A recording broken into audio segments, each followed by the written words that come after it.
Welcome to News Channel 21 at 5. I'm McDonald. Team coverage tonight asking the question you want answered. Why hasn't this guy been caught? A heavy heart that we're joining you here today outside of Bend High School. If you look behind me, you can see they've just now started lining up all the school buses. They are getting ready to very orderly get all the students out of the building. Yeah, take a look. I think I'm a little too scruffy for the studio. We're going to get that taken care of. A little nervous. My man Stan here is about to bust out that razor. Oh boy, here it comes. A smaller army getting rid of some Air Force attack jets and cutting back on some benefits for the men and women already enlisted in our armed forces. Is there any chance the campus won't be sited there, at least in your mind at this point? No.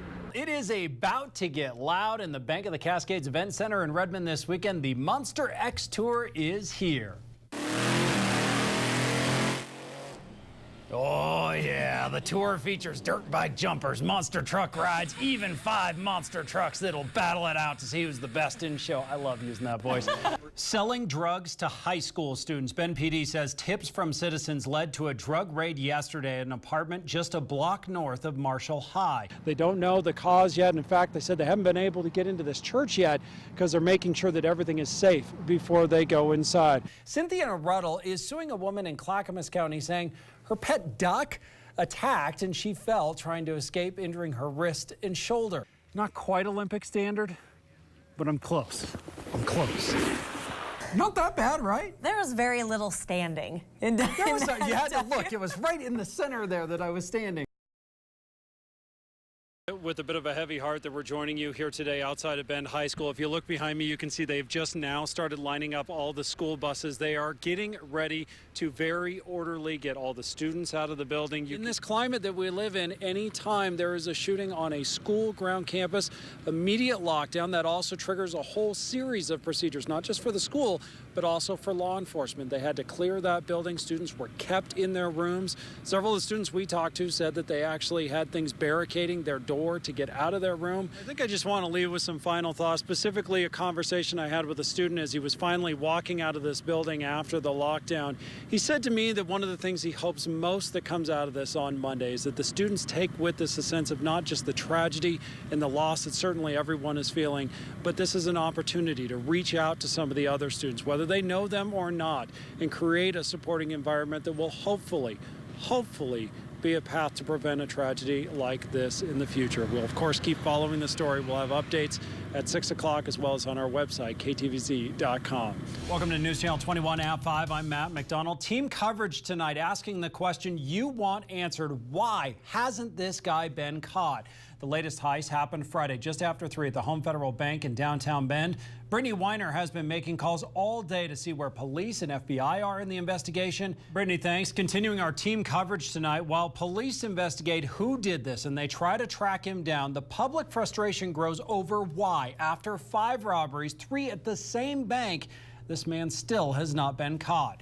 Alicia Inns is live for us. Alicia, thank you. The small town of Centennial, Colorado in recovery mode this morning after a student opened fire at Arapahoe High School Friday. Just over a minute after that shooter entered the school, the violence was over, leaving one student fighting for her life and the gunman, 18-year-old Carl Pearson, dead from an apparent self-inflicted gunshot wound. 4 buildings at Harvard University evacuated this morning, opened back up this afternoon.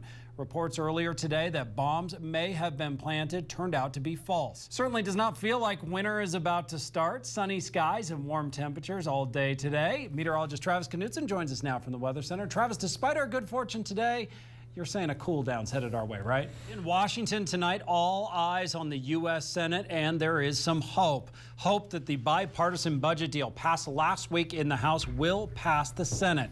The deal does not extend unemployment benefits or reverse the cut in food stamps. Despite both sides making sacrifices, many Republicans and Democrats seem to be in sync. Is the Duck turning its back on Oregon? It is the only public university in the state with a falling number of students from Oregon, and it's cashing in on all of those out-of-state students. In this special report, I went to Eugene to find some answers. Dear Melissa, I'm pleased to offer you admission to the University of Oregon for the fall 2013 term. Bend High senior Melissa Hubler is on her way to being a Duck. I just really love the culture of Eugene. It's a culture that's changing. Last fall was the first time Oregonians were in the minority in the freshman class. Most of our budget to run the University of Oregon comes from tuition, comes from students. It's simple math. Out-of-state students pay triple the amount of in-state students like Melissa. That's driving a major change. In-state enrollment has dropped by just over 500 students over the last decade. Out-of-state numbers have jumped almost 4,700, up 64%. We're not interested in pumping more dollars, state dollars, into universities to serve more out-of-state students. Ben Cannon is Governor Kitzhaber's chief education advisor. A major goal for the governor, seeing more Oregonians in college. But money seems to be driving U of O to pass on Oregon students. In the 03-04 school year, U of O brought in $68 million in tuition from out-of-state students, 69 from Oregonians, about a 50-50 split. Last year, U of O collected $221 million from out-of-state students, nearly double the amount from in-state. Does all that out-of-state money, to an extent, subsidize the students that are in-state? Yes. For students like Melissa, that out-of-state money helps, but it comes at a price. Fewer Oregonians on campus.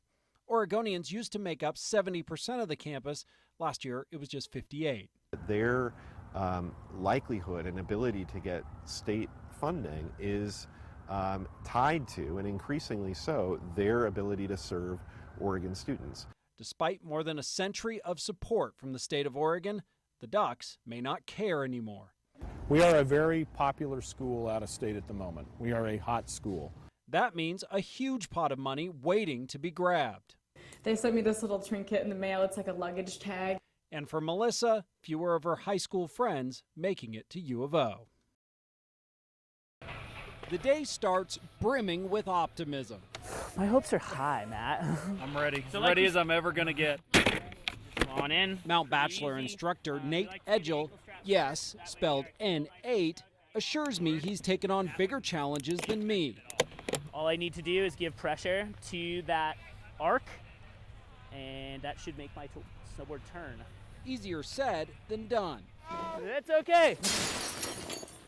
3 rides up the magic carpet, a lift built for kids, and with plenty of Nate's encouragement, Good job. Good job. and I'm ready for my first chairlift. Getting on, no problem. There you go. Getting off, whoa. There's no shortage of things to remember.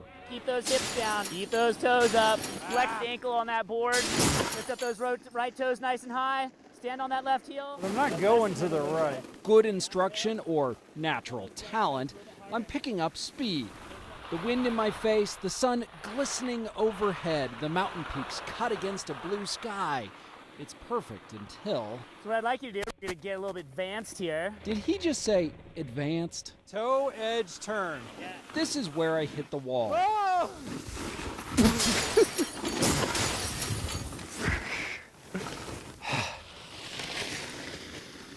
What happened? I failed. Again. Nate has a secret weapon for moments like this. He lies. You got this. Perfect, Matt. Nice work. Nice work. When your dream is to make the Olympics, or at least our Olympic zone coverage, there's no quitting. All right, 4th time's the charm. Okay, maybe the 50th time is the charm. Oh, I was so close. I was so close to making it around. All right, the nemesis. The front edge turn. It's not pretty, but there it is. Harder. Elation lasts but a moment before I'm back on my backside, but with newfound confidence. I feel like I'm not quite Olympic standard, but I'm close. I'm close.